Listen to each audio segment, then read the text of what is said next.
Last class में हमने पढ़ा था मिनरल्स का और रॉक्स के बारे में। एक इंट्रोडक्टरी क्लास थी जो हमने लास्ट क्लास में पढ़ी थी।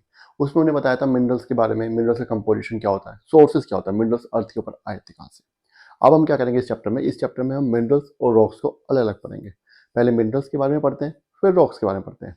बेसिकली इस चैप्टर में ज़्यादा कुछ नहीं पढ़ना है। इसमें मिनरल्स के बारे में पहले तो फिजिकल कैरेक्टरिस्टिक्स पढ़नी है, जो कि हमारी आज की क्लास है, मिनरल फिजिकल कैरेक्टरिस्टिक्स। सेकंड उसके बारे में जो पढ़ना है कि मिनरल्स जो होते हैं वो मेटेलिक और नॉन मेटेलिक होते हैं। ज़्यादा नहीं पढ़ना, इतना ही पढ़ना। उसके बाद फिर हम पढ़ेंगे रॉक्स के बारे में। रॉक्स मेजरली तीन ही टाइप के होते हैं, सेडिमेंट्री, इग्नियस और मेटामॉर्फिक रॉक्स। इनके बारे में हम लोग पढ़ेंगे। तो आज की जो हमारी क्लास है वो मिनरल्स के बारे में है। मिनरल्स एंड रॉक्स चैप्टर का नाम है, चैप्टर 5 है, class 11 geography, NCERT, new NCERT. ठीक है, तो this is Ankur Kaushik and you are welcome on our channel UPS successful. और आज की क्लास हम स्टार्ट करते हैं। चलिए, तो फिजिकल जैसे बता ही दिया, फिजिकल कैरेक्टरिस्टिक्स है के बारे में हम पढ़ रहे हैं मिनरल्स की। सबसे पहली कैरेक्टरिस्टिक क्या है? देखो, मिनरल्स में क्रिस्टल्स बनते हैं। क्यों? क्योंकि मिनरल्स नीचे से आते हैं लावा से। लावा जब ठंडा होता है तो क्रिस्टल फॉर्म करता है। ठीक है, जब वो क्रिस्टल फॉर्म करेगा तो वो क्रिस्टल क्या होते हैं? कभी कभी एक्सटर्नल होते हैं, एक्सटर्नल क्रिस्टल फॉर्म। तो एक्सटर्नल बाहर की तरफ जो क्रिस्टल बनते हैं उनकी फॉर्म किस तरीके की है, उसके बेसिस पे जो फिजिकल कैरेक्टरिस्टिक्स जो है उसकी क्या होगी मिनरल की, वो बताई गई है। Determined by internal arrangement of the molecules. अब बाहर जो क्रिस्टल बन रहा है वो किस चीज के ऊपर डिपेंड करता है? वो डिपेंड करता है determined by internal arrangement of the molecules. उस मिनरल के अंदर जो मॉलिक्यूल्स हैं उनका अरेंजमेंट कैसा है, उसके ऊपर डिपेंड करता है कि बाहर क्रिस्टल कैसे बनेगा। ज़्यादा डेप्थ में जाने की जरूरत नहीं है, बस इतना ही याद रखना है। बहुत ज़्यादा डेप्थ में जाओगे परेशान हो जाओगे। मैं तो समझा दूंगा, मुझे कोई प्रॉब्लम नहीं, मैंने साइंस से पढ़ी हुई है। लेकिन अगर आप और ज़्यादा डेप्थ में जाओगे तो आपको आगे जाके परेशानी होगी। जितना आपको यूपीएससी के लिए इंपॉर्टेंट है, जितना एनसीईआरटी में लिखा हुआ है एनसीईआरटी में पढ़ना है, बस उतना ही ध्यान रखिए। अगर किसी और चीज़ के लिए पढ़ना होगा तो बाद में समझा दिया जाएगा, क्यों टेंशन लेते हैं। ठीक है, चलिए। अब ये तो ठीक है, समझा दिया हमने कि एक्सटर्नल क्रिस्टल फॉर्म होती हैं, उनके बेसिस पे हम लोग डिफाइन कर सकते हैं। एक कैरेक्टरिस्टिक है, फिजिकल कैरेक्टरिस्टिक। लेकिन ये होती कौन कौन सी है, किस क्या क्या फॉर्म बनती है? क्यूब्स हो सकती है, ऑक्टाहेड्रॉन्स हो सकती है, और हेक्सागोनल प्रिज्म भी हो सकती है। इनके अलावा भी कुछ हो सकता है। तो ये हमारी पहली कैरेक्टरिस्टिक हो गई। क्या हो गई? एक्सटर्नल क्रिस्टल फॉर्म्स, बाहर की तरफ क्रिस्टल कैसे बन रहे हैं मिनरल के अंदर। ठीक है, नेक्स्ट हम करते हैं क्लीवेज। अब यहाँ पे देखिए दो है। पहला तो हमारा एक्सटर्नल क्रिस्टल फॉर्म हो गया, दूसरा हमारा क्लीवेज हो गया, और तीसरा हमारा फ्रैक्चर हो गया। क्लीवेज और फ्रैक्चर दोनों लगभग लगभग एक तो नहीं है, थोड़ा सा कंफ्यूजन इन दोनों में। क्या होता है मिनरल के अंदर? कई बार क्या होता है, अंदर कॉम्प्लेक्सिटी की वजह से, किसी भी रीजन की वजह से, ऑब्वियसली उसका अंदर अंदर जो मॉलिक्यूल्स का अरेंजमेंट है उसकी वजह से वो टूट जाता है। अगर वो इरेगुलर शेप में टूट रहा है तो फ्रैक्चर है। मोटा मोटा बता रहा हूं मैं आपको, सीधा सीधी बात। अगर वो इरेगुलर शेप में टूट रहा है तो फ्रैक्चर है। अगर वो अगर वो मिनरल जो है वो, कई बार क्या होता है मैं आपको बताता हूँ, एक स्मूथ प्लेन बना रहा है टूटने के बाद। जैसे कि एग्जांपल देता हूं मैं आपको। आप लीजिए पत्थर, एक पत्थर को दूसरे पत्थर से थोड़ा थोड़ा तोड़िए, हल्का हल्का धीरे धीरे चोट मारिए, बहुत ज्यादा तेज से नहीं मारना, धीरे धीरे चोट मारनी है। जब आप मारेंगे तो पत्थर जो का एक हिस्सा अलग हो जाएगा, जहां जहां चोट लगी वहां से। लेकिन वहां पे आप देखेंगे तो वहां पे जो सरफेस होगा बिल्कुल प्लेन होगा। ऐसा होगा जब मक्खन लगा हुआ है, एकदम स्लिपरी होगा बहुत ज्यादा। अगर ऐसा टूटता है मिनरल, इस फॉर्म में टूटता है, उसको क्लीवेज बोलते हैं। This is the difference between fracture and cleavage. Basically दोनों ठीक है, दोनों में मिनरल जो होता है ब्रेक हो जाता है अंदर से, because of arrangement of molecules. ठीक है, मॉलिक्यूल्स में कोई हलचल होती है उसकी वजह से। डिफरेंस ये इतना है, फ्रैक्चर इरेगुलर है, रेगुलर ही होता है, और क्लीवेज जो है वो प्लेन होती है। जहां से पत्थर टूटेगा दोनों पार्ट जो होते हैं प्लेन होते हैं। दोनों भी हो सकते हैं प्लेन, एक भी हो सकता है प्लेन, मल्टी डायमेंशनल भी हो सकता है, किसी भी एंगल से हो सकता है प्लेन। ये हम पढ़ते हैं। क्या बोलते हैं क्लीवेज को? अब इनको जो डिफाइन कर लेते हैं हम साइंटिफिक लैंग्वेज में। एनसीईआरटी में लिखा, tendency to break in given directions, एक किसी पर्टिकुलर डायरेक्शन में टूटना, प्रोड्यूसिंग रिलेटिवली प्लेन सरफेसेस, और टूटने के बाद प्लेन सरफेस प्रोड्यूस करना, इसको हम क्लीवेज बोलते हैं। समझा दिया? कैसे होता है ये? Result of internal arrangement of molecules. Again, internal arrangement of molecule इसी तरीके का होता है कि अगर वहां पे एक उस प्लेन पे, अगर उस रीजन में अगर फ्रैक्चर आया या टूटा, ब्रेक हुआ मॉलिक्यूल, हमारा जो मिनरल है, तो प्लेन जो आएगा वो बिल्कुल प्लेन होगा। जो ऊपर से जो उसका सरफेस होगा वो बिल्कुल हमारा प्लेन होगा। ठीक है, यहां तक समझ आ गया? आगे बढ़ते हैं। मे क्लीव इन वन और मोर डायरेक्शंस। अब एक जो मिनरल है वो एक डायरेक्शन में भी क्लीव, मतलब प्लेन सरफेस के साथ टूट सकता है, और एक से ज्यादा डायरेक्शन में भी क्लीव कर सकता है, and any angle to each other, और किसी भी एंगल पे वो जो क्लीवेज हो सकती है एक से ज्यादा भी हो सकती है। मान लीजिए मिनरल है, ऐसा भी हो सकता है यहां भी टूट सकता है और यहां भी टूट सकता है, यहां भी टूट सकता है, यहां भी टूट सकता है, यहां भी टूट सकता है, किसी भी एंगल पर टूट सकता है, कोई जरूरी नहीं है वो। That depends on arrangement of molecules inside the mineral. ठीक है, ये बात आपको समझ आ गई। चलिए आगे बढ़ते हैं। थर्ड हमारा फ्रैक्चर, फ्रैक्चर समझा ही दिया, टूटना। अगेन इंटरनल मॉलिक्यूलर अरेंजमेंट, ये भी इंटरनल मॉलिक्यूलर अरेंजमेंट के ऊपर ही डिपेंड करता है। सो कॉम्प्लेक्स, वो इंटरनल मॉलिक्यूलर अरेंजमेंट जो इतना कॉम्प्लेक्स हो जाता है, there are no planes of molecules, के मॉलिक्यूल्स का प्लेन्स नहीं बन पाते, वो इरेगुलर शेप में टूट जाता है। समझ आ गया। The crystal will break in an irregular manner, तो क्रिस्टल जो है अंदर जो क्रिस्टल है वो इरेगुलर मैनर में टूटेगा, not along the planes of cleavage, बल्कि और क्लीवेज नहीं बनाएगा, क्लीवेज के जैसे प्लेन्स होते हैं उनके उसके साथ सिंक नहीं करेगा, वो किसी भी इरेगुलर फॉर्म में टूट सकता है। ठीक है, तो ये 3 पॉइंट्स हमारे क्लियर हो गए। Now we jump to the fourth point.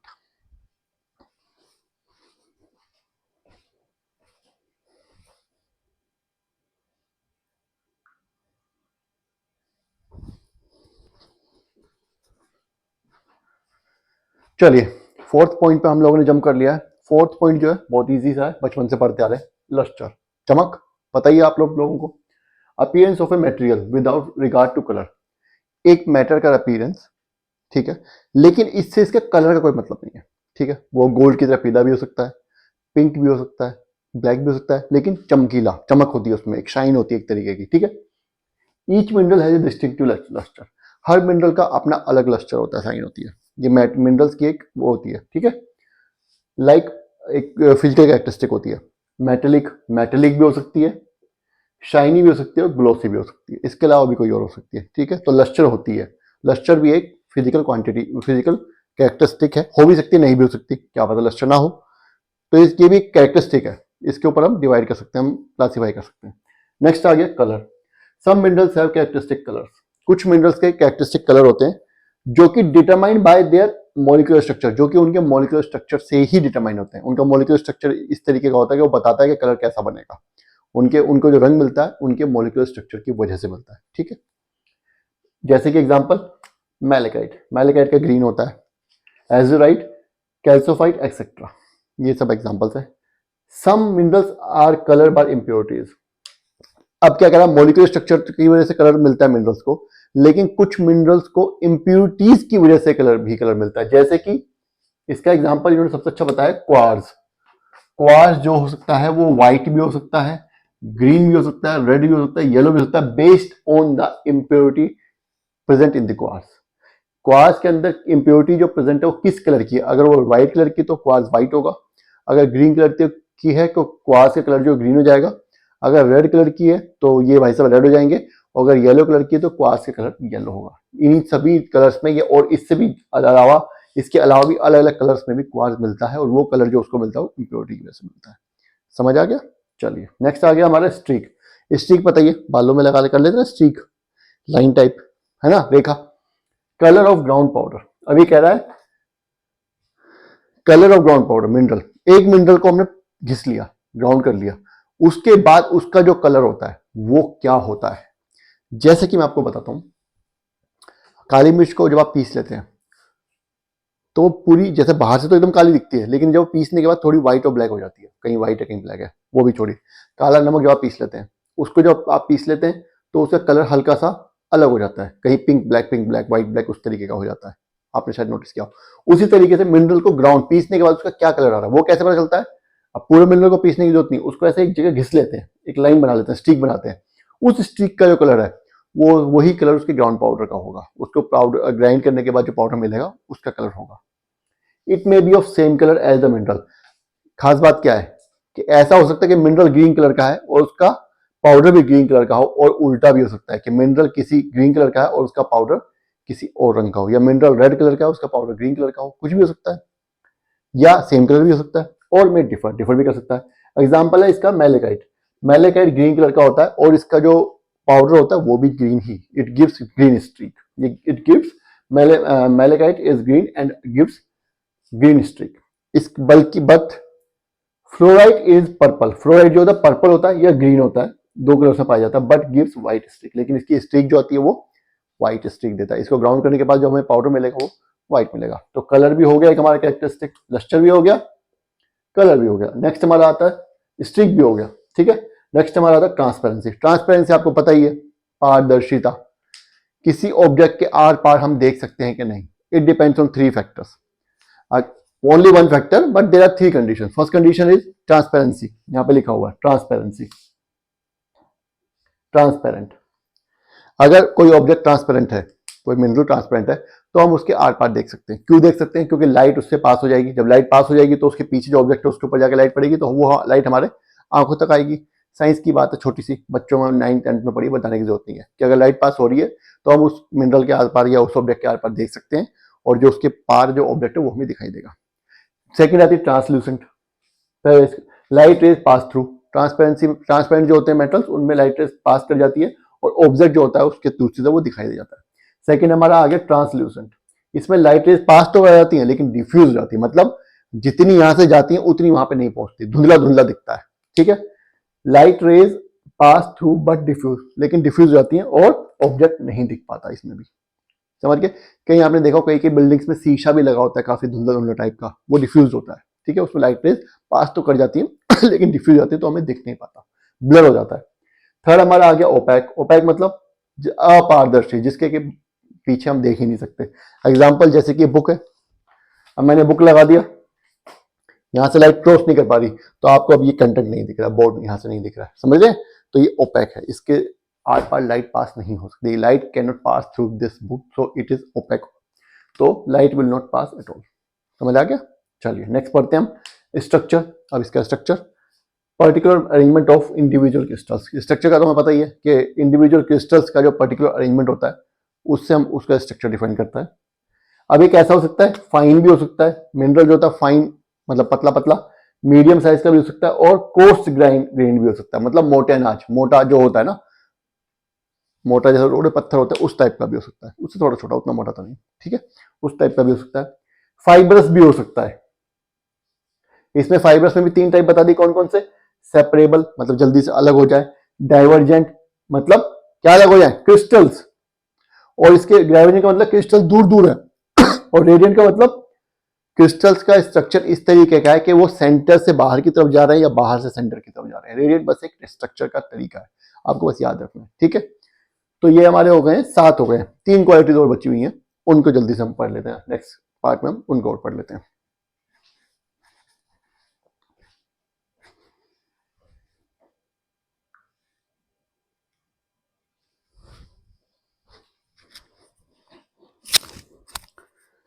Ninth जो हमारी फिजिकल कैरेक्टरिस्टिक है मिनरल्स की, वो है हमारी हार्डनेस, ठीक है। हार्डनेस क्या होती है? हार्डनेस की डेफिनेशन पढ़ लेते हैं। रिलेटिव रेजिस्टेंस बीइंग स्केच्ड, मतलब ये बोर्ड है, मैंने इस पर स्केच किया, कुछ हुआ? नहीं हुआ। स्केच पड़ी इस पे? नहीं पड़ी। क्यों? बिकॉज दिस इज हार्ड, समझ गए। रिलेटिव मतलब एक दूसरे से, मतलब इसका कोई एब्सोल्यूट वो नहीं है, एब्सोल्यूट कोई पैमाना नहीं है इसका, रिलेटिव होती है। जैसे कि ये हार्ड है बट वॉल इज हार्डर, कह सकते हैं, इस पे भी स्केच नहीं आएगी, तो रिलेटिविटी ये होती है, रिलेटिव है। और बीइंग हार्ड, स्केच करने से, कोई कुछ मिनरल्स ऐसे होते हैं जिनको आप ऐसे नखून से स्केच करोगे तो आपके हाथ में तुरंत छूट करके आपके हाथ में आ जाएगा, तो वो कम हार्ड होते हैं, वो सॉफ्ट होते हैं, ठीक है। इसका सबसे पहला एग्जांपल है टेल्क। अब ये क्या बोल रहा है? 10 minerals are selected to measure degree of hardness. हमने 10 मिनरल्स यहाँ पे लिए हैं, उनकी degree of hardness 1 to 10, hardness 1 to 10 के स्केल पे नापी जाती है। 1 जो सॉफ्टेस्ट मटेरियल है, 10 पे जो आता है वो हार्डेस्ट मटेरियल है।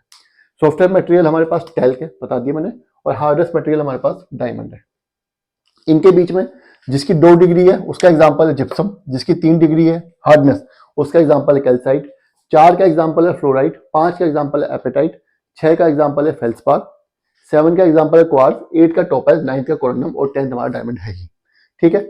अब ये क्या कह रहा है? 1 से 10 की डिग्री तो हमने बता दिया, लेकिन कुछ क्या होते हैं, कुछ ऐसे भी होते हैं, इनके अलावा भी एग्जांपल्स हैं, ऐसी बात नहीं, इनके अलावा भी वुड भी है, आयरन भी है, बहुत सारी चीजें हैं इस वर्ल्ड में जिनके की अलग अलग डिग्रीज होती हैं, तो उसके लिए 2 एग्जांपल उन्होंने दिए। क्या क्या है? A finger nail is 2.5, finger nail की डिग्री जो 2.5 है, वहीं पे एक नाइफ ब्लेड की जो, या एक ग्लास और नाइफ ब्लेड की जो डिग्री है वो 5.5 है। तो ये मेरे ख्याल से आपको हार्डनेस भी समझ आ गया। हार्डनेस की डेफिनेशन याद रखिएगा, काम आ जाती है चिपकाने के कहीं भी, ठीक है। चलिए नेक्स्ट लास्ट हमारी स्पेसिफिक ग्रेविटी। ये थोड़ी सी कॉम्प्लेक्स है, उतनी भी ज्यादा कॉम्प्लेक्स नहीं है। क्या है? Is nothing but ratio between weight of a given object and the weight of equal volume of water. Ratio है एक जो ऑब्जेक्ट है, जो मिनरल है, उसका वेट और उतने ही वजन के पानी का। मान लीजिए हमारा मिनरल है M 1 किलो और ये हमारा वाटर है 1 किलो, ठीक है। इनके नोट किलो, लीटर,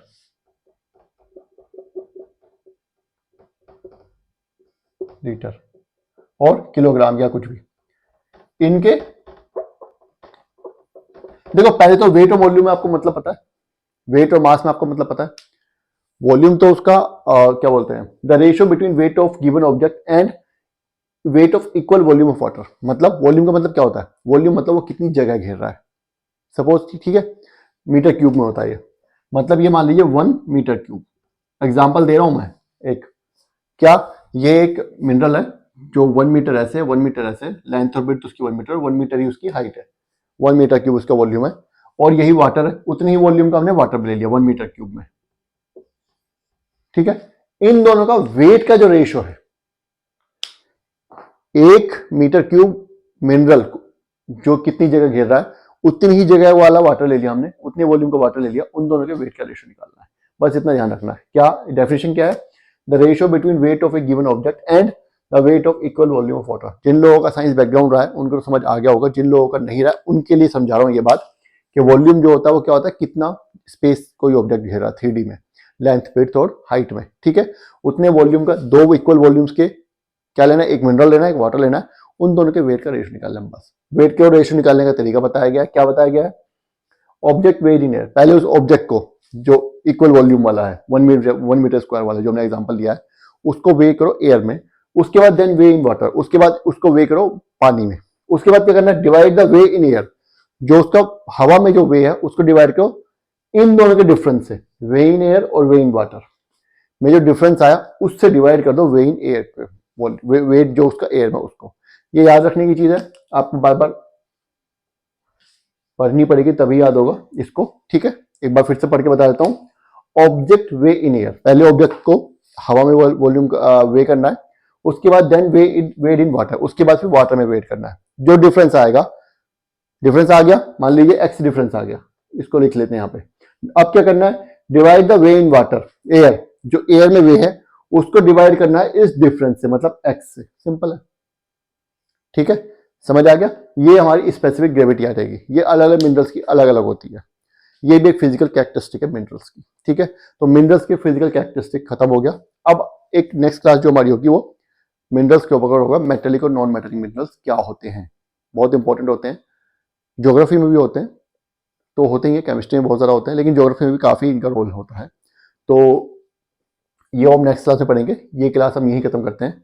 ये कैरेक्टरिस्टिक्स आप बार बार पढ़िएगा, क्लास की वीडियो देखिए, कुछ समझ ना आए तो कमेंट कीजिएगा प्लीज़, ठीक है। Thank you.